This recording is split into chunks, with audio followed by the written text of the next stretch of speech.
একদিন দেখলেন ফাতেমার চোখে পানি। আল্লাহর হাবিব বলছেন, মা বিকা ইয়া ফাতেমা, ফাতেমা কি হয়েছে তোমার? ফাতেমা তো জোহরা রাদিয়াল্লাহু আনহা বললেন, আলী আমার উপর রাগ করেছেন। আল্লাহর হাবিব টেক লাগানো বসানো ছিলেন, দাঁড়িয়ে উঠে গিয়ে বললেন, ন ফাতেমা, কি অবস্থায় আলীকে রেখে এসেছো? মা ফাতেমা তো জোহরা বললেন, আলীকে সন্তুষ্ট চিত্তে রেখে এসেছি।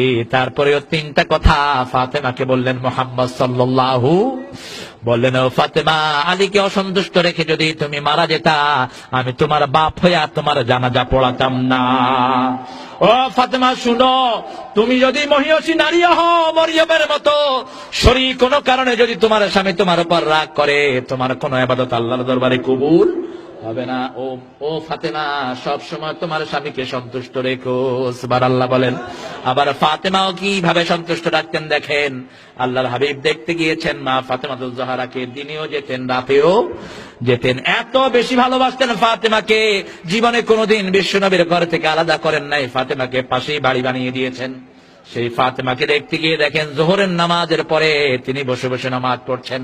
আল্লাহর হাবিব ঢুকে বললেন, ফাতেমা, আমি তোমার বাবা, আমি এখনো বসে নামাজ পড়ি না, তুমি বসে নামাজ পড়লে কেন?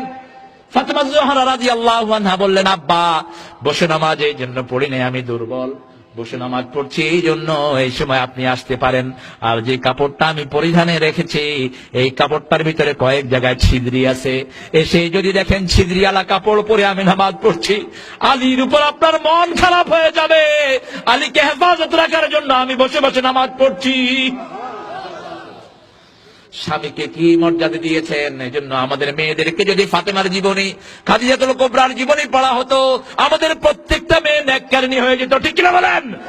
বেগম রোকেয়ার জীবনী পড়াও, 10 কোটি বেগম রোকেয়া ফাতেমার পায়ের ধুলার সমান হবে নাকি? সারা পৃথিবীর মহিলা একত্রিত করলে খাদিজার পায়ের স্যান্ডেলের সমান হবে না।